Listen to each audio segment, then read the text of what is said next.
Land ಇದೆಯಲ್ಲ, ಲ್ಯಾಂಡಲ್ಲಿ ಎಲ್ಲಿ ನಿಮ್ಮದು ಹೈಟ್ ಪ್ಲೇಸ್ ಇರುತ್ತೋ ಅಲ್ಲಿ ಪ್ಲಾನ್ ಮಾಡಿ. ಅಥವಾ ಇಲ್ಲ ಈಕ್ವಲ್ ಆಗಿದೆ ಅಥವಾ ಡೌನಲ್ಲೇ ಇದೆ ಅಂತಂದರೆ ನೀವು ಶೆಡ್ ಕನ್ಸ್ಟ್ರಕ್ಷನ್ ಮಾಡೋ ಇದೆ ಆ ಪ್ಲೇಸಲ್ಲಿ ಅದನ್ನ ಬೇಸ್ಮೆಂಟ್ ಹೈಟ್ ಮಾಡ್ಕೋಬೇಕು. ಒಂದು 2 ಫೀಟ್ ಹೈಟ್ ಇರಬೇಕು. ಮಾಮೂಲಿ ಸರ್ಫೇಸ್ಗಿನ್ನ 2 ಫೀಟ್ ಇದನ್ನ ಹೈಟ್ ಮಾಡ್ಕೋಬೇಕು. ಆಮೇಲೆ ನೀವು ಕನ್ಸ್ಟ್ರಕ್ಷನ್ ಸ್ಟಾರ್ಟ್ ಮಾಡಬೇಕು. ಅದೇನಾಗುತ್ತೆ, ನೀವು ಹೊರಗಡೆ ನೀರೆಲ್ಲ ಕೂಡ ನಿಮ್ಮ ಶೆಡ್ ಹೊರಗಡೆ ಬರುತ್ತೆ. ಓಕೆ, ಅದಕ್ಕೋಸ್ಕರ ಬೇಸ್ಮೆಂಟ್ ಹೈಟ್ ಮಾಡಿ. ಶೆಡ್ ಡೈರೆಕ್ಷನ್ ಬಂದು ನಿಮಗೆ ಈಸ್ಟ್ ವೆಸ್ಟ್ ಇರಬೇಕು. ಈ ಲೆಂತ್ ಇದೆಯಲ್ಲ, ಉದ್ದ ಇದೆಯಲ್ಲ, ಇದು ಈಸ್ಟ್ ವೆಸ್ಟೇ ಇರಬೇಕು. ನಿಮ್ಗೆ ಪೂರ್ವ ಪಶ್ಚಿಮಕ್ಕೆ ಇರಬೇಕು. ಹೀಗಿರಬಾರ್ದು, ಉತ್ತರ ದಕ್ಷಿಣಕ್ಕೆ ಇರಬಾರ್ದು. ಏಕೆಂದರೆ ಬಿಸಿಲು ಯಾವಾಗಲೂ ಕೂಡ ಉತ್ತರ ದಕ್ಷಿಣಕ್ಕೆ ಇತ್ತಂದರೆ ಯಾವಾಗಲೂ ಶೆಡ್ ಕೆಳಗಡೆ ಬಿಸಿಲು ಇರುತ್ತೆ. ಓಕೆ, ಅದಕ್ಕೋಸ್ಕರ ಈಸ್ಟ್ ವೆಸ್ಟ್ ಇರಬೇಕು. ಈಸ್ಟ್ ಪೂರ್ವ ಪಶ್ಚಿಮಕ್ಕೆ ಇರಬೇಕು ಉದ್ದ ಬಂದು. ಓಕೆನಾ. ನೆಕ್ಸ್ಟು ಶೆಡ್ ನಿಮಗೆ ವಿಡ್ತ್ ಬಂದು, ಅಗಲ ಬಂದು, ಪೆಡ ಕೇಳ್ತಲ್ಲ, ಬರೀ ಶೆಡ್ ಮಾತ್ರ, ಹಸುಗಳು ನಿಂತ್ಕೊಳ್ಳೋ ಜಾಗ ಇದೆಯಲ್ಲ ಇದು ಮಾತ್ರ 24 ಅಡಿ ಇರುತ್ತೆ. 24 ಫೀಟ್. ಕ್ಲಾಸಲ್ಲಿ ಹೇಳ್ತಿರಲ್ಲ ಸರ್ ಇದು? ಇಲ್ಲ, ಇಲ್ಲೇನ ಪ್ರಾಕ್ಟಿಕಲ್ ಇದೆ. ಇಲ್ಲೇ ಪ್ರಾಕ್ಟಿಕಲ್ 24 ಫೀಟ್ ಇದು. ವಿಡಿಯೋ ಕಳಿಸ್ತೀನಿ ನಿಮಗೆ. ಅಲ್ಲಲ್ಲ, ಇದು ಮಾತ್ರ ಶೀಟ್ ಇರೋದಿಯಲ್ಲ, ಇದು ಶೆಡ್ ಅಂತ ಒಂದು ಸೈಡ್ ಬರ್ದು ಹೇಳ್ತೀನಿ, ಬರ್ಕೊಂಬಿಡಿ ಹೇಳ್ತೀನಿ. ಆಮೇಲೆ ಒಂದು ಸೈಡ್ ಯಾಕೆ ಮಾಡಬೇಕು. ಬಿಡ್ತು 24 ಫೀಟ್ ಇದು. ಅಂದರೆ ಆ ತುದಿಯಿಂದ ಈ ತುದಿ. ಹೌದು, ಶೀಟಲ್ಲಿ ಈ ಶೀಟ್ ಎಂಡಿಂದ ಈ ಶೀಟ್ 24 ಅಡಿ ಬರುತ್ತೆ. ಓಕೆ, ಇದರಲ್ಲಿ 2 ಶೀಟ್ ಜಾಯಿಂಟ್ ಆಗಿದೆ. 12 ಫೀಟ್ ಒಂದು ಸೈಡು, ಇನ್ನೊಂದು ಕಡೆದು 14 ಫೀಟ್. ಓಕೆ, ನಿಮಗೆ 24 ಅಡಿ ಅಂದರೆ 12 ಅಡಿ ಬರಬೇಕು. ಇಲ್ಲಿ ಒಂದು ಶೀಟ್ ಏನು ಮಾಡಿದ್ವಿ ನಾವು, ಒಳಗಡೆ ಜಾಸ್ತಿನ 2 ಫೀಟ್ನ ಒಳಗಡೆ ಕಳಿಸಿದ್ದೀವಿ. ಯಾಕೆಂದರೆ ನಿಮ್ಗೆ ಮಳೆ ನೀರು ಇಷ್ಟು ಬಂದರೆ ಒಳಗಡೆ ಬರಬಾರ್ದು. ಎಷ್ಟು ಸರ್? 2 ಫೀಟ್. ಒಂದು ಕಡೆ ಶೀಟ್ 14 ಅಡಿ, ಒಂದು ಶೀಟ್ 12. ಈ ಕಡೆ 12, ಅದು 14. ಮತ್ತು ಒಂದು ಶೀಟಿಂದ ಒಂದು ಶೀಟಿಗೆ 4 ಇಂಚಸ್ ಗ್ಯಾಪ್ ಇರಬೇಕು. ಜಾಯಿಂಟ್ ಮಾಡಬಾರ್ದು. ಕೆಲವರು ಏನು ಮಾಡ್ತಾರೆ, ಅದು ಕ್ಲೋಸ್ ಬೆಂಚ್ ಹಾಕ್ಬಿಟ್ಟು ಕ್ಲೋಸ್ ಮಾಡ್ತಾರೆ. ಗ್ಯಾಪ್ ಇರಲೇಬೇಕು ನಿಮಗೆ. ಅದು ಹೀಟ್ ಆದಾಗ ಆ ಗಾಳಿ ನಿಮಗೆ ಹೊರಗಡೆ ಹೋಗೋದಕ್ಕೆ ಜಾಗ ಇರಬೇಕು.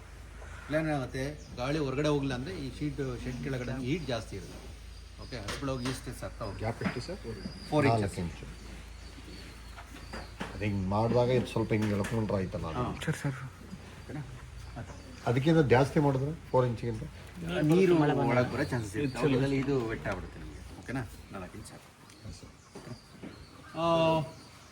ಮೇಂಜರ್ ಬಂದು ಇದೆಯಲ್ಲ, ಮೇವು ಹಾಕೋದು ಗೊಂತು ಅಂತಿರೋ ಅಥವಾ ಗೊಂದಿಗೆ ಅಂತಿರೋ ಮೇಂಜರ್ ಅಂತ ಕರಿತೀವಿ. ಗೊಂತು ಇದು ನಿಮಗೆ 6 ಫೀಟ್ ಇರಬೇಕು. 6 ಅಡಿ ಬಿಡ್ತಲ್ಲ ಸರ್ ಇದು? ಹೋಗಿಟ್ಟು ಪ್ರಕಾಶ್ ಬರ್ಕೊಂಡ್ರ ಓಕೆ. Length sir? ಲೆಂತ್ ಅದೇ ಹೇಳ್ತೀವಿ. ಲೆಂತ್ ನಿಮ್ಮದು ಹೆಂಗೆ ಪ್ಲಾನ್ ಮಾಡ್ತೀರಾ. ಓಕೆ, ಶೆಡ್ ಲೆಂತ್ ಹೆಂಗೆ ಪ್ಲಾನ್ ಮಾಡ್ತೀರಾ ಅಂತಂದರೆ, ಈ ಪೋಲ್ ಹಾಕಿದ್ದೀವಲ್ಲ, ಈ ಪೋಲ್ ಬಂದು ಡಿಸ್ಟೆನ್ಸ್ ಬಂದು 10 ಫೀಟ್ ಒಂದು ಪೋಲ್ ಹಾಕಿದ್ವಿ ನಾವು. 10 ಅಡಿಗೊಂದು. 10 ಅಡಿಗೊಂದು. ಈ ಪಾಯಿಂಟಿಂದ ಓಕೆ, 10 ಅಡಿಗೊಂದು ಪೋಲ್ ಹಾಕಿದ್ದೀವಿ ಅಂದರೆ 10 ಅಡಿ ಜಾಗದಲ್ಲಿ 3 ಹಸುಗಳಿಗೆ ಪ್ಲಾನ್ ಮಾಡಿರೋದು ನಾವು. 10 ಅಡಿಗೆ 3 ಹಸು ಥರ. ಹಂಗಾಗಿ ನಿಮ್ಮ ಎಷ್ಟು ಹಸು ಇದಾವೆ ನೀವು ಲೆಂತ್ನ ಪ್ಲಾನ್ ಮಾಡ್ಬೋದು. 10 ಅಂದರೆ 2 ಪೋಲ್ ಮಧ್ಯ 3 ಹಸು. 3 ಹಸು. 10 ಅಡಿಗೆ 1 ಹಸು, 3 ಹಸು ಅಂತ ಲೆಕ್ಕ. ಈ ಕಡೆ 4, ಈ ಕಡೆ 4. ಪೋಲ್ ಹೈಟ್ ಬಂದು ನಿಮಗೆ 12 ಫೀಟ್ ಇರುತ್ತೆ. 2 ಫೀಟ್ ನಿಮಗೆ ಭೂಮಿ ಒಳಗಡೆ ಹೋಗಿರುತ್ತೆ.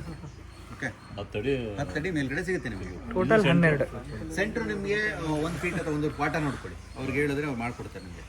ಸೆಂಟ್ರಲ್ಲಿ ನಿಮ್ಗೆ 11 ಅಡಿವರೆಗೂ ಸಿಗ್ಬೋದು, 11.5 ಸಿಗ್ಬೋದು. ಓಕೆ, ಲಾಸ್ಟ್ ಬಂದು ನಿಮಗೆ 8 ಫೀಟಲ್ಲಿ ಎಂಡ್ ಆಗುತ್ತೆ. ಅದು ಶೀಟ್ ಬಂದು ಡೌನ್ ಬಂದು ಅದು ವಾಟ ಕೊಟ್ಟಿನ ಅವರೇ ನೋಡ್ತಾರೆ ನಿಮಗೆ. ಯಾರು ಫ್ಯಾಬ್ರಿಕೇಶನ್. ಇದು 10 ಫೀಟ್ ಬರುತ್ತೆ. 10 ಫೀಟ್ ಬರುತ್ತೆ. ಓಕೆ, ಅಲ್ಲ ಅಲ್ಲಿ ಜಾಸ್ತಿ ಬರುತ್ತೆ. ಇದು 10 ಪೋಲಲ್ಲಿ ಈ ಸೆಂಟ್ರಲ್ ಜಾಸ್ತಿ ಬರುತ್ತೆ. ಅದು ಬರುತ್ತೆ. ಇದು ಅದು ಲಾಸ್ಟ್ 8, 10 ಬರುತ್ತೆ. ಇಟ್ಕೊಂಡ್ರೆ ಗ್ರೌಂಡ್ ಸೇರಿಸಿನ ನೆಲದಿಂದ ನಿಮ್ಗೆ ಇದು 11.5 ಇರುತ್ತೇನಲ್ಲ. ಮೇ ಬಿ 6+2 ಆಗಿರೋದು. ಯಾವ್ದು 6+2? 2 ಕೆಳಗಡೆ.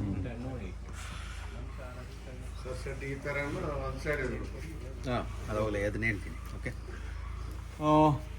ಗೊತ್ತಾಯ್ತಲ್ವ. ಈಗ ನೀವು ಹಸುಗಳ ಸಂಖ್ಯೆ ಬೇಸ್ ಮೇಲೆ ನೀವು ಎಷ್ಟು ಉದ್ದ ಬೇಕಾದ್ರೂ ಮಾಡ್ಕೋಬೋದು. ಓಕೆ, ಮೇಂಜರ್ ಆಯಿತು. ಮೇಂಜರ್ ಪಕ್ಕ ನಿಮಗೆ ವಾಲ್ ಇದೆಯಲ್ಲ, ಮೇಂಜರಿನ ಗೋಡೆ ಇದೆಯಲ್ಲ, 1 ಫೀಟ್ ಹೈಟ್ ಇರಬೇಕು. ಅದು 1 ಅಡಿ. ಹಾಂ, ಈ ವಾಲ್ ಇದೆಯಲ್ಲ, ಸ್ವಲ್ಪ ಜಾಸ್ತಿ 1 ಅಡಿಗಿನ ಜಾಸ್ತಿ ಬೇಡ ಅಂತ. ಜಾಸ್ತಿ ಹೈಟ್ ಆದರೆ ಏನಾಗುತ್ತೆ ಅಂದರೆ ಕೆಳಗಡೆ ಕುತ್ತಿಗೆ ಕೊಡಿ. ಓಕೆ, ಮುಂದೆ ಬಂದಾಗ ಮೇವು ತಿನ್ನೋಕ್ಕಾಗೋದಿಲ್ಲ ಒಂದು ಕಾರಣ. ಆ ಕಾರಣಕ್ಕೋಸ್ಕರ ಆಗುತ್ತೆ. ಏನು ಮಾಡುತ್ತೆ ಸರ್? ಇದು ಆಫ್ ಪೊಲೀಸ್ 100% ಹಿಂಗೆ ಕಂಟ್ರೋಲ್ ಮಾಡ್ತೀವಿ ಅಂತ ಹೇಳಕ್ಕೆ ಬರಲ್ಲ ಸರ್. ಆಗುತ್ತೆ.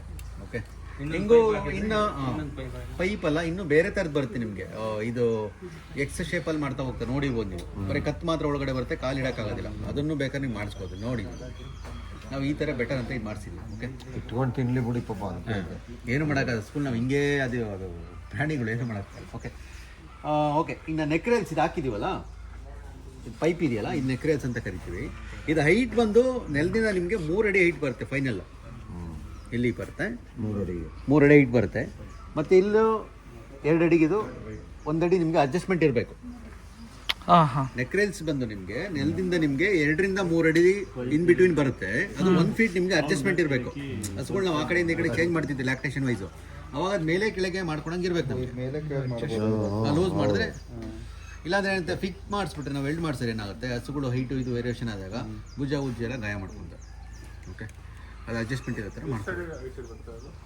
ನೆಲದಿಂದ ನಿಮಗೆ ಫೈನಲ್ ಹೈಟ್ ಬಂದು 3 ಫೀಟು ಅಡ್ಜಸ್ಟ್ಮೆಂಟ್ ಆಯಿತು 1 ಫೀಟ್ ಹಾಂ ಆ 2 ಫೀಟಿಂದ 3 ಫೀಟ್ ಏನಿದೆಯಲ್ಲ ಒಂದು ಬಿಟ್ಟು ಲಾಸ್ಟಲ್ಲಿ ಬರುತ್ತಲ್ಲ ಅದು ಅಡ್ಜಸ್ಟ್ಮೆಂಟ್ ಇರಬೇಕು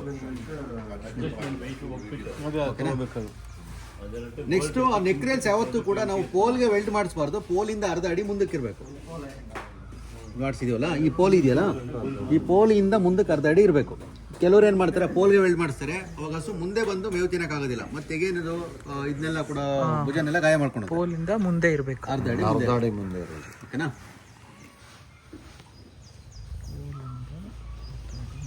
ಓಕೆನಾ ನೆಕ್ಸ್ಟ್ ಬಂದು ಹಸು ನಿಂತ್ಕೊಂಡಿದೆಯಲ್ಲ ಅದಕ್ಕೆ ಅವು ಸ್ಟ್ಯಾಂಡಿಂಗ್ ಏರಿಯಾ ಅಂತ ಕರಿತೀವಿ ಅದು ನಿಂತ್ಕೊಳ್ಳೋ ಜಾಗ ಅದು 4.6 ಅಂದರೆ 4.5 ಅಡಿ ಬೇಕು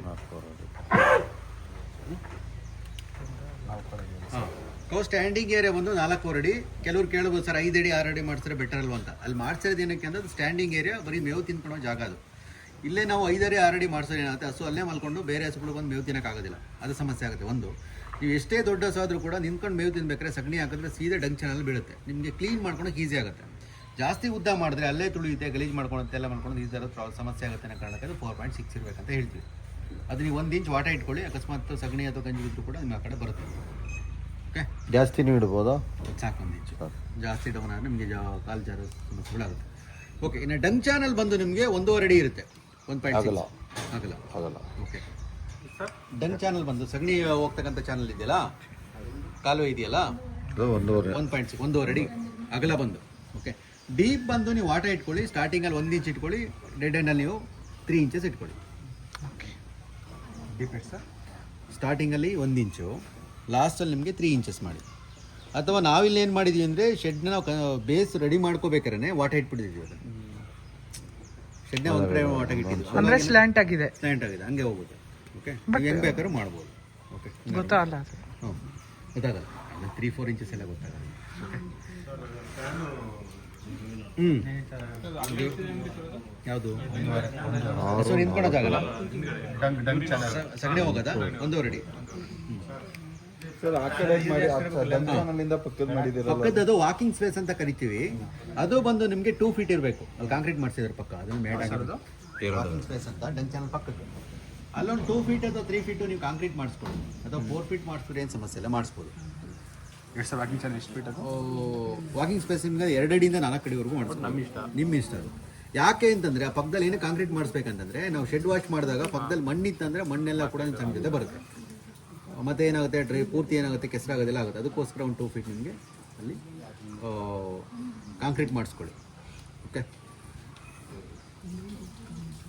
ಓಕೆನಾ ಓಕೆ ನೆಕ್ಸ್ಟು ಪೆಡಾಕ್ ಬಂದು ನಿಮಗೆ ಒಂದು ಹಸುಗೆ ನಿಮಗೆ 250 ಸ್ಕ್ವೇರ್ ಫೀಟ್ ಇರಬೇಕು ಮೂಮೆಂಟ್ಗೆ ಓಕೆ 250 ಚದರ ಅಡಿ ಬೇಕು ಒಂದು ಹಸುಗೆ ಅದೇ ಥರ ನಾವು ಪ್ಲಾನ್ ಮಾಡಿ ಶೆಡ್ ಲೆಂತ್ ಬಂದು ಎಂಡ್ ಟು ಎಂಡ್ ಬಂದು 100 ಫೀಟ್ ಮಾಡಿದ್ದೀವಿ ಆ ಕಡೆ ಎಂಡಿಂದ ಈ ಕಡೆ ಎಂಡ್ವರೆಗೂ 100 ಫೀಟ್ ಇದೆ ಸೆಂಟ್ರಿಂದ ನಿಮಗೆ 50 ಫೀಟ್ ಬರುತ್ತೆ ಶೆಡ್ ಇನ್ಕ್ಲೂಡಿಂಗ್ ಶೆಡ್ ಸೇರಿ ಪೆಡಾಕ್ ಓಕೆ ಇಲ್ಲಿಂದ ಆ ಕಡೆ 50 100 ಅಡಿ ಈ ಕಡೆ 50 100 ಸೆಂಟ್ರಿಂದ ಎಂಡ್ ಟು ಎಂಡ್ ಬಂದು 100 ಫೀಟ್ ನಿಮ್ಮ ಲೆಂತ್ ನೀವು ಹೆಂಗೆ ಎಕ್ಸ್ಟೆಂಡ್ ಮಾಡ್ಕೊಂತೀರ ಅದ್ರ ಮೇಲೆ ಅದೇ ಹೋಗುತ್ತೆ ಇದು ಮಾತ್ರ ಉದ್ದ ಮಾತ್ರ ಅಷ್ಟೇ ಇರುತ್ತೆ ಅಂದರೆ 38 ಅಡಿ ಆಯಿತು ಯಾವುದು ಇದು ಬಿಟ್ಟು ಹಾಂ ಓಕೆನಾ ನೀವು ಶೆಡ್ ಲೆಂತ್ನ ನೀವು ಎಷ್ಟು ಅಡಿಗೆ ಎಷ್ಟು ಹಸು ಮೇಲೆ ಬೇಸ್ ಮಾಡ್ಕೊತೀರೋ ಅದ್ರ ಮೇಲೆ ಎಕ್ಸ್ಟೆಂಡ್ ಆಗ್ತಾ ಹೋಗುತ್ತೆ ಉದ್ದ ಮಾತ್ರ ಅಷ್ಟೇ ಇರುತ್ತೆ ಹಿಂಗೆ ಇಲ್ಲಿ ನೀವು ಹೇಳೋದ್ರಲ್ಲ ಒಂದು ಪೋಲಿಂದ ಒಂದು ಪೋಲ್ಗೆ 3 ಕಪ್ಸ್ 10 ಈ ಪೋಲಿಂದ ಈ ಪೋಲ್ಗೆ 10 ಅಡಿ ಇಲ್ಲಿ ಮಧ್ಯೆ ಗ್ಯಾಪ್ ಆಗಿಲ್ಲ ಆ ಪೋಲ್ ಒಟ್ಟು ಈಗ ಆರು ಬಿಡ್ಬೋದು ಇಲ್ಲಿ. ಆರು ಬಿಡ್ಬೋದು ಇದು. ಮೂರಿದೆ 100 ಫೀಟ್ ಇಲ್ಲಿ ಬಿಡ್ತಲ್ಲ ಸರ್ ಇದು ಉದ್ದ ಸರ್ ಇದು ಈಗ ಒಂದು ಸೈಡಿಂದ ಪೆಡಾಕ್ ಬಂದಿದೆ. ಮಾಡ್ಬೋದು, ಕಡಿಮೆ ಬೇಡ, ಇದಕ್ಕೆ ಬೇಕಾದ್ರೆ ಜಾಸ್ತಿ ಮಾಡಿ, ಕಡಿಮೆ ಬೇಡ. 250 ಬೇಕು ಒಂದು ಹಸುಗೆ, 250 ಸ್ಕ್ವೇರ್ ಫೀಟ್ ಬೇಕು, ಅದಕ್ಕೆ ನಾವು 52 ಮಾಡಿ. ಅಂದ್ರೆ 10 ರಿಂದ 12 ಗುಂಟೆನಾ ಎಲ್ಲ ಟೋಟಲ್? ಮೇ ಬಿ ಕ್ಯಾಲ್ಕುಲೇಟ್ ಮಾಡಿದ್ರೆ ಅಷ್ಟೇ ಬರುತ್ತೆ. 250 ಸ್ಕ್ವೇರ್ ಫೀಟ್ ಒಂದು ಹಸುಗೆ. ತುಂಬ ಕಡಿಮೆ ಮಾಡ್ತಾರೆ. ಮೂವ್ಮೆಂಟಿಗೆ ಅವಾಗ ಏನಂದ್ರೆ ತುಂಬ ಜನ ಓಡಾಡೋದು. ಲೆಕ್ಕ ಮಾಡಿ 250 ಅಡಿ ಅಂದ್ರೆ 10 ಹಸುಗೆ 2,500 ಅಡಿ ಅಂದ್ರೆ 2 ಗುಂಟೆ, 6 ಹಸು ಮಾಡ್ಬೋದು. 2.25 ಗುಂಟೆ. ಇದು ಎಲ್ಲ ಆರು ಹಸುಗೆ ಇದೆ ಅದು, ಬಟ್ 6 ಹಸು ನಮ್ಮಲ್ಲಿ ಕಡಿಮೆ ಅಂದ್ರೆ ಬಿಟ್ಕೋಬಹುದು. 4 ಆಗ್ಬೋದು, ಒಂದ್ಸಲಿ 2 ಆಗ್ಬೋದು. ಇದೆಲ್ಲ ಸೇರಿ ಒಂದು 10 ಗುಂಟೆ. ಅರ್ಲಿ ಲ್ಯಾಕ್ಟೇಷನ್ ಇದೆ.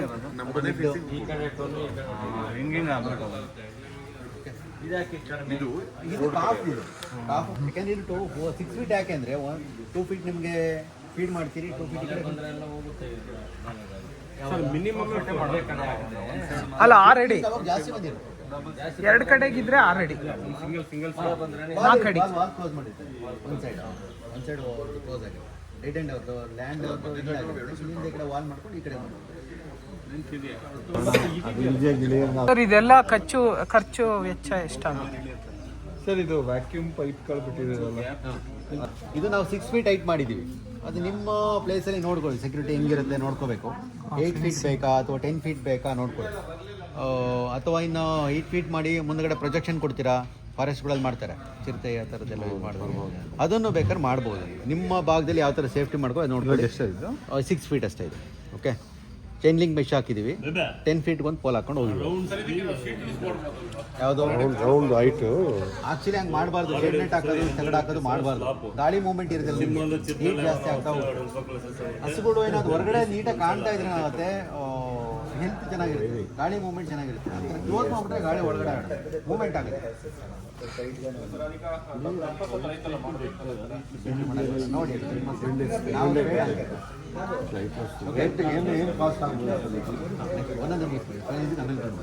ಓಕೆ, ನೆಕ್ಸ್ಟ್ ಬಂದು ನಮಗೆ ವಾಟರ್ ಟಬ್ ಇನ್ಸ್ಟಾಲ್ಮೆಂಟ್ ಇದೆಯಲ್ಲ ಸರ್, ಮಾತಾಡ್ಬಿಡಿ ಕೇಳಿಸ್ಕೊಳ್ಳಿ. ವಾಟರ್ ಟಬ್ ಇನ್ಸ್ಟಾಲ್ಮೆಂಟ್ ಇದೆಯಲ್ಲ ಅದು ನಿಮಗೆ ಎಂಡ್ ಬಂದು 2.5 ಫೀಟ್ಗೆ ನಿಂತ್ಕೋಬೇಕು. ಯಾವುದು ಸರ್? ವಾಟರ್ ಟಬ್ ವಾಟರ್ ಟಬ್ ಮಾಡಿದ್ವಲ್ಲ, ಅದು ಲಾಸ್ಟ್ ಫೈನಲ್ ಹೈಟ್ ಬಂದು 2.5 ಅಡಿ ನಿಂತ್ಕೋಬೇಕು ನಿಮಗೆ. ವಾಟರ್ ಟಬ್ ನೀರು ಕುಡಿಯೋಕೆ ಇಟ್ಟಿದ್ದೀವಲ್ಲ, ಆ ಟಬ್ಸ್ ಬಂದು ನಿಮಗೆ 2.5 ಅಡಿ ಹೈಟಿಗೆ ಇಟ್ಕೊಳ್ಳಿ. ಅದಕ್ಕಿಂತ ಕಡಿಮೆನೂ ಬೇಡ, ಜಾಸ್ತಿ ಬೇಡ. ತುಂಬ ಕಡಿಮೆ ಆದರೆ ಕಾಲು ಇಟ್ಬಿಟ್ಟು ಹಾಳು ಮಾಡುತ್ತೆ. ತುಂಬ ಹೈಟ್ ಆದರೆ ನೀರು ಕುಡಿಯೋಕ್ಕಾಗೋದಿಲ್ಲ. ಅದಕ್ಕೋಸ್ಕರ 2.5 ಅಡಿ. ಮತ್ತು ಆ ಟಬ್ಸ್ನೆಲ್ಲ ಕೂಡ ಆ ಟಬ್ಸ್ ಎಲ್ಲ ಕೂಡ ನೀವು ಲಾಸ್ಟ್ ಡೆಡ್ ಎಂಡಲ್ಲಿ ಇನ್ಸ್ಟಾಲ್ ಮಾಡಿಸಿ. ಮಧ್ಯ ಮಾಡಿಸಿದ್ರೆ ಏನಾಗುತ್ತೆ ಅಂದರೆ ನಾವು ನೀರು ಬಿಡ್ತಾ ಇರ್ತೀವಿ, ಅಲ್ಲೇ ಮತ್ತಿದಾಗ್ತದೆ, ಗಲೀಜಾಗ್ತಿರುತ್ತೆ. ಲಾಸ್ಟ್ ಡೆಡ್ ಎಂಡಲ್ಲಿ ಮಾಡಿಸಿದ್ರೆ ಲಾಸ್ಟಲ್ಲೇ ಕೂಡ ನಿಮಗೆ ಎಕ್ಸ್ಪೋಸ್ ಆಗಿರೋ ನೀರು ಹೊರಗಡೆ ಹೋಗುತ್ತೆ, ಪ್ರಾಬ್ಲಮ್ ಆಗೋದು. ಓಕೆನಾ? ಟಬ್ ಬಂದು 2.5 ಅಡಿ ಹೈಟು, ಫೈನಲ್. ಓಕೆನಾ? ಪ್ರತಿದಿನ ಅದನ್ನು ವಾಶ್ ಮಾಡಿ ನೀರು ಬಿಡಬೇಕು, ಪ್ರತಿದಿನ ನೀರು ಚೇಂಜ್ ಮಾಡಬೇಕು. ಅದಕ್ಕೆ ಟಬ್ ಮಾಡಿರೋದು ನಾವು. ತೊಟ್ಟಿಗಳು ಏನಾರು ಇಟ್ಟಂದರೆ ತೊಳೆಯೋದಿಲ್ಲ, ನೀರು ಬಿಡೋ ಚೇಂಜ್ ಮಾಡೋದಿಲ್ಲ, ವಾಶ್ ಮಾಡೋಕ್ಕಾಗಲ್ಲ. ಆ ಕಾರಣಕ್ಕೋಸ್ಕರ ಟಬ್ನ ಇನ್ಸ್ಟಾಲ್ ಮಾಡಿ. ಓಕೆನಾ? ಟಬ್ ಏನು ತೊಳಿಬೇಕಾಗಿಲ್ಲ, ಪ್ರತಿದಿನ ಚೇಂಜ್ ಮಾಡಬೇಕು, ತೊಳಿಬೇಕು ಅದರ ಕೈಯಲ್ಲಿ. ಹೌದು, ಬ್ರಷ್ ಇಟ್ಕೊಂಬಿಟ್ಟು ಉಜ್ಬಿಟ್ಟು ನೀರು ಚೇಂಜ್ ಮಾಡೋದು ಆಯ್ತು. ಓಕೆ, ಇನ್ನು ಸೆಗ್ರಿಗೇಷನ್ ಮಾಡ್ಕೊಳ್ಳಿ. 6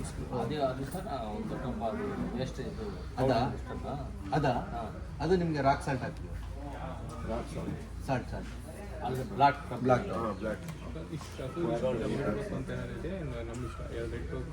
ಇವು ಒಂದು ಇಲ್ಲ 6 ಹಸು ಪ್ಲಾನ್ ಮಾಡಿದ್ದೀವಿ. 6ಕ್ಕೆ ನೀವು 2 ಲೀಟ್ರ್ ಸಾಕು, 3 ಹಸು 1 ಇಟ್ಕೊಂಡ್ರೆ ಸಾಕು. 3 ಹಸು 4 ಹಸು. ಓಕೆನಾ? Okay, S. ನೆಕ್ಸ್ಟು ಕಾಫ್ ಬಂದು ನೀವು ಕಾಫ್ ಪೆನ್ ಬಂದು ಒಂದು ಕರುಗೆ 4 ಫೀಟ್ ಅಗಲ ಇಟ್ಕೊಳ್ಳಿ. ಅಗಲ ಬಂದು 4 ಫೀಟು, ಉದ್ದ ಬಂದು ನೀವು 10 ಫೀಟ್ ಅಥವಾ 15 ಫೀಟರು ಮಾಡ್ಕೊಳ್ಳಿ. 3 ಮಂತ್ಸ್ ಸ್ಟಾಪ್, 3 ತಿಂಗಳು ಕರುಗಳಿಗೆ 4 ಅಡಿ ಅಗಲ ಬೇಕು ಒಂದು ಕರುಗೆ. ಉದ್ದ ಒಂದು 10 ಅಡಿ ಅಥವಾ 15 ಅಡಿ ನಿಮ್ಗೆ ಜಾಸ್ತಿ ಬೇಕು, ದನಕ್ಕಿಂತ ಜಾಸ್ತಿ ಬೇಕು. 4 ಅಡಿ. ಹೌದು, ಯಾಕೆಂದ್ರೆ ಅಷ್ಟಲ್ಲೇ ಇರುತ್ತೆ. ಇದಾದರೆ ಪಟಾಕಿ ಹೋಗ್ಬಿಡ್ತೀವಿ, ಪಟಾಕಿ ಇರೋದಿಲ್ಲ ಅಷ್ಟೇ. ಹಂಗಾಗಿ 4 ಫೀಟ್ ಬೇಕು. ಓಕೆನಾ? 10 ಫೀಟ್ 10 ಫೀಟ್ ಅಥವಾ 15 ಫೀಟ್ ನೀವು. ಸೊ ಇದೀಗ 2ಕ್ಕೋಸ್ಕರ ಮಾತ್ರ 2ಕ್ಕೋಸ್ಕರ ಮಾಡಿದ್ದೀವಿ. ಆ್ಯಕ್ಚುಲಿ ಒಂದೊಂದಕ್ಕೆ ಸಪ್ರೇಟ್ ಮಾಡಬೇಕು, ನಾವು 2ಕ್ಕೆ ಮಾಡಿದ್ದೀವಿ. ಓಕೆನಾ? ಒಂದೇ ಒಂದೇ ಎರಡು ಮೂರು ಕರು ಮಾಡ್ಕೊಂಡು ಮಾಡ್ಕೊಡಿ ಯಾಕಂದ್ರೆ ಕರು ಏನು ಯಾವಾಗಲೂ ಶಿಫ್ಟ್ ಆಗ್ತವೆ ಬೇರೆ ಕರು ಬರ್ತಾ ಇರ್ತವೆ ಎರಡು ಹೊತ್ತು ಸಾಕು ಸೊ ಇದೀಗ 3 ತಿಂಗಳು ಒಂದು 0 to 3 months 3 months to 3 to 6 6 ಆಮೇಲೆ ಬಟ್ಟೆ ನಿಮಗೆಲ್ಲ ಇದೆಲ್ಲ 2 ಫೀಟ್ ಸರ್ ಇದು 2 ಫೀಟ್ 2 ಫೀಟು ಓಕೆ ಇದು ಅಡ್ಜಸ್ಟ್ಮೆಂಟ್ ನೋಡಿ ಕೆಳಗೆ ಕೂರಿಸ್ಕೊಂಡಿದ್ದೀವಿ ಇದು ಸರ್ ಇದಕ್ಕೆ ಹಾಲು ಕುಡಿಸೋದು ಯಾವ್ದಾದ್ರು ಒಂದು ಎಕ್ವಿಪ್ಮೆಂಟ್ ತೋರಿಸ್ತೀವಿ ಇಲ್ಲಿ ಇದೆಯಾ ಇದಕ್ಕೆ ಫೀಡಿಂಗ್ ಬಾಟ್ಲ್ ಹಾಕ್ಬೋದು ಫೀಡಿಂಗ್ ಬಾಟ್ಲ್ ಅಲ್ಲಿದೆ ಫೀಡಿಂಗ್ ಬಾಟ್ಲ್ ಅಂತ ನೋಡಿ ಇಟ್ಲ ಹಾಕ್ಕೊಂಡು ಅಲ್ಲಿ ಬಂದು ಅದು ಕುಡ್ಕೊಳುತ್ತೆ ಆಮೇಲೆ ಮುಗಿದ್ಮೇಲೆ ತೆಗೆದಿದೆ ಅದಕ್ಕೆ ಅದೇ ನೀವು ಹೇಳ್ದಂಗೆ ಕರೆಕ್ಟಾಗಿ ಹೈಟಲ್ಲೇ ಇರಬೇಕಲ್ಲ. ಹಾಂ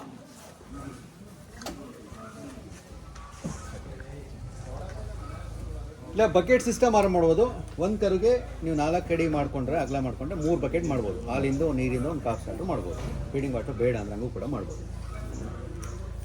okay next cost wise around ಈ ಥರ ಶೆಡ್ ವಿತ್ತು ಪೆಡಾಕು ಇದೆಲ್ಲ ಮಾಡೋದಕ್ಕೆ ಅರೌಂಡ್ ನಿಮ್ಗೊಂದು 4 lakhs ಆಗುತ್ತೆ. ಕನ್ಸ್ಟ್ರಕ್ಷನ್ ಎಲ್ಲ ಮಾಡ್ತೀವಿ ಅಂದರೆ ನಿಮಗೆ 10 lakhs 15 lakhs ಹೋಗುತ್ತೆ. ಅದಕ್ಕೆ ಓಪನ್ ಶೆಡ್ ಇರಬೇಕು, ಯಾವತ್ತು ಕ್ಲೋಸ್ಡ್ ಶೆಡ್ ಇರಬಾರ್ದು, ಫ್ರೀ ಸ್ಟೈಲಿಂಗ್ ಇರಬೇಕು. ಇದೇ ಥರ ಮಾಡ್ಕೊಂಡ್ರೆ ನಿಮ್ಗೆ ಅರೌಂಡ್ ಒಂದು 4 lakhs ಎಲ್ಲ ಮಾಡ್ಬೋದು. ತೆಂಗಿನ ಗರಿ ಹಾಕಿದ್ರೆ ಹಾಂ ಸಬ್ಸಿಡಿ ನಮಗೆ ಬರೋದು, ನಮಗೂ ಅದಕ್ಕೂ ಸಂಬಂಧ ಇಲ್ಲ. ನಾವು ಯಾವುದು ಸಬ್ಸಿಡಿ ಕೊಡೋದಿಲ್ಲ, ಗೌರ್ಮೆಂಟಿಂದ ಕಂಪ್ನಿಯಿಂದ ಬಂದು ಇನ್ಸ್ಟಾಲ್ ಮಾಡ್ಕೊಡ್ತಾರ ಸರ್ ಅಥವಾ ಇಲ್ಲ. ನಮ್ಮ ಸರ್ವಿಸ್ ಏರಿಯಾದಲ್ಲಿ ಮಾತ್ರ, ನಮ್ಮ ಫಾರ್ಮಸಿ ಮಾತ್ರ. ಅರೌಂಡ್ ಒಂದು 4 lakhs ಆಗ್ಬೋದು. ನೀವು ಮೆಟೀರಿಯಲ್ ನೀವು ಯಾವ್ದು ಯೂಸ್ ಮಾಡ್ತೀರಾ ಅದ್ರ ಮೇಲೆ ಡಿಪೆಂಡು. ಅಥವಾ ನೀವು ಇದು ನಾವಿಲ್ಲಿ SS ಎಲ್ಲ ಬಳಸ್ತಾ ಹೋಗ್ತೀವಿ, SS ಬಿಟ್ಟು ನೀವು ಬೇರೆದು ಬಳಸ್ತೀರಾ ಅಂತಂದ್ರೆ MS ಎಲ್ಲ ಬಳಸಿದ್ರೆ ಕಡಿಮೆ ಆಗುತ್ತೆ. ಅಥವಾ ಗುಜ್ರಿ ಕಬ್ಬಣದಲ್ಲಿ ಇದು ಬಳಸ್ತೀರಾ ಅಂದರೆ ಇನ್ನೂ ಕಡಿಮೆ ಆಗ್ತಾ ಹೋಗುತ್ತೆ. ಇದು ಕಡಿಮೆ ಆಗುತ್ತೆ ಸರ್ ಇನ್ಕ್ಲೂಡಿಂಗ್ ಇದು UPS ಸೋಲಾರ್ ಶೆಡ್ ಮಾತ್ರ. UPS ಸೋಲಾರ್ ಎಲ್ಲ ಅದು 1 ಲಕ್ಷ. ಮಷಿನರಿ ಆಮೇಲೆ ಹೇಳ್ತೀನಿ ಓಕೆನಾ. ಶೆಡ್ ಈ ಥರ ಇದರಲ್ಲಿ ನೀವು ತೆಂಗಿನ ಗರಿಲೂ ಬೇಕಾದ್ರೆ ಮಾಡ್ಬೋದು. ಇದನ್ನ ಹಿಂಗೆ ಮಾಡ್ಬೇಕಂತ ಇಲ್ಲ. ಹಸುಗಳಿಗೇನೋ ನೆರಳಿರಬೇಕು, ಮಳೆ ಬಂದಾಗ ನೆನೆದಂಗಿರಬೇಕು. ತೆಂಗಿನ ಅಲ್ಲಿ ಇದು ಮಾಡಿದ್ವಲ್ಲ, ಡೈನಿಂಗ್ ಅಲ್ಲಿ ಮಾಡ್ಕೊಂಡಿದ್ವಲ್ಲ, ಅದೇ ಥರ ಮಾಡ್ಕೊಳ್ಳಿ. ಅದಾದ್ರೆ ನಿಮ್ಗೆ ಒಂದು 60,000 ನಮ್ಗೆ ಕಂಪ್ಲೀಟ್ ಆಗಿದೆ. 60,000 ಹೌದು. ಓಕೆ, ಇದು ಪಾರ್ಟ್ ಬಂದರೆ ನಿಮ್ಗೆ ಒಂದು 60,000 ಆಗಿದೆ. ಇನ್ನು ನೆಲದಲ್ಲಿ ನಾವು ಇದನ್ನು ಕಾಂಕ್ರೀಟ್ ಮಾಡಲೇಬೇಕು. ಇದ್ರಲ್ಲಿ ಕಾಂಪ್ರಮೈಸ್ ಹಾಕಾಗಲ್ಲ.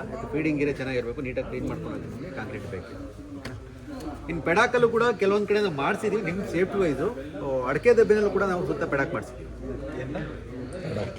ಸುತ್ತ ಫೆನ್ಸಿಂಗ್ ಮಾಡಿಸಿದ್ವಲ್ಲ, ಅದನ್ನ ನಾವು ಚೈನ್ ಲಿಂಕ್ ಬೆಸ್ಟ್ ತೆಗೆದು ಬರೀ ಅಡಿಕೆ ದಬ್ಬೆಲ್ಲೇ ಪೋಲ್ ಹಾಕ್ಬಿಟ್ಟು ಅಡಿಕೆ ದಬ್ಬೆ ನಿಲ್ಸ್ಬಿಟ್ಟು ಮಾಡಿದ್ವಿ. ಅದು ಅವ್ರ ಸೇಫ್ಟಿ, ಅದು ಅವ್ರು ನೋಡ್ಕೋಬೇಕು. ಸರ್ 60,000 ಇನ್ಕ್ಲೂಡಿಂಗ್ ಸಿಮೆಂಟ್ ಎಲ್ಲ ಸೇರಿ ಇಲ್ಲ ಮೇಲೆ ಇದಕ್ಕೆ ಮೇಲೆ ಇರೋದು 60,000 ಅಲ್ಲಿ ಇದಲ್ಲ ಅಲ್ಲಿ ನಾವು ತೆಂಗಿನ ಗರಿ ಮಾಡಿದ್ವಲ್ಲ, ನಿಮಗೆ ಟೋಟಲ್ ಬಂದು ಒಂದು 4 lakhs. ಅದನ್ನು ಬೇಕಾದ್ರೆ ಮಾಡ್ಬೋದು. ನಿಮ್ಮ ನೋಡ್ಕೊಳ್ಳಿ, ನಿಮ್ಮ ಕಡಿಮೆ ಖರ್ಚು ಮಾಡಬೇಕು, 1 ವರ್ಷ 2 ವರ್ಷ ರನ್ ಮಾಡ್ತೀವಿ, ದುಡ್ಡು ಮಾಡ್ಬೋದು, ಆಮೇಲೆ ಅದು ಮಾಡ್ಬೋದು ತಪ್ಪೇನೆ. ಬಟ್ ನಿಮ್ಮ ಭಾಗ ಸೇಫ್ಟಿ ಹೆಂಗಿದೆ ನೋಡಿ. ಇದು ರೈತರಿಗೆ ನಾವು ಸಜೆಸ್ಟ್ ಮಾಡೋದಿಲ್ಲ. ಈ ಥರದ್ದೆಲ್ಲ ಬೇಡ. ಟೋಟಲ್ ಏನಾಗುತ್ತೆ 30 lakhs ಆಗಿದೆ. ಇದು ಬೇಡ ರೈತರಿಗೆ. ಯಾಕೆಂದ್ರೆ ಇದು ಮಾಡಲ್ಲ, ಕೋರ್ಸಸ್ ಮಾಡಿರೋದು. ರೈತರಿಗೆ ಇದೆಲ್ಲ ಅವಶ್ಯಕತೆ ಇಲ್ಲ. ಬಂಗಾರ ಇರಬೇಕು, ಅದು ಫಿಟ್ ಇರಬೇಕು. ಅದು ಮೇಲ್ಗಡೆ ತಗಡ ಹಾಕಿ ಮುಚ್ಚಿದ್ರೆ ಸಾಕು. ಇದು ಮೇಲ್ಗಡೆ ಹೈಟ್ ಮಾಡಿ ನಾವು ರಿಪೇರ್ ಮಾಡೋದಕ್ಕೆ, ಅದೆಲ್ಲ ಸ್ಟೋರ್ ಮಾಡ್ಕೊಳೋದಕ್ಕೆಲ್ಲ ಮಾಡಿದ್ವಿ. ಹಂಗಾಗಿ ಅದು ಬೇಡ. ಫಿಟ್ ಮಾಡ್ಕೊಳ್ಳಿ ಅಥವಾ ಬಂಕರ್ ಮಾಡಿ ನೀವು ಫಿಲ್ ಮಾಡಿದ್ಮೇಲೆ ಅದ್ರ ಮೇಲೆ ತಗಡಿಟ್ಬಿಟ್ಟು ಮುಚ್ಚಿಬಿಟ್ರೆ ಸಾಕು. ಬೇರೆ ಏನೋ ಅವಶ್ಯಕತೆ ಇರೋದು. ಓಕೆ, ಹೋಗ್ಬಾರ್ದು ಅಷ್ಟೇ. ಡೈರೆಕ್ಟ್ ಸನ್ಲೈಟು ಮತ್ತು ರೈನ್ ಹೋಗ್ಬಾರ್ದು, ವಾಟರ್ ಹೋಗ್ಬಾರ್ದು. ಅದಕ್ಕೆ ಮಾಡಿಕೊಟ್ರೆ ಸಾಕು. ಹಾಂ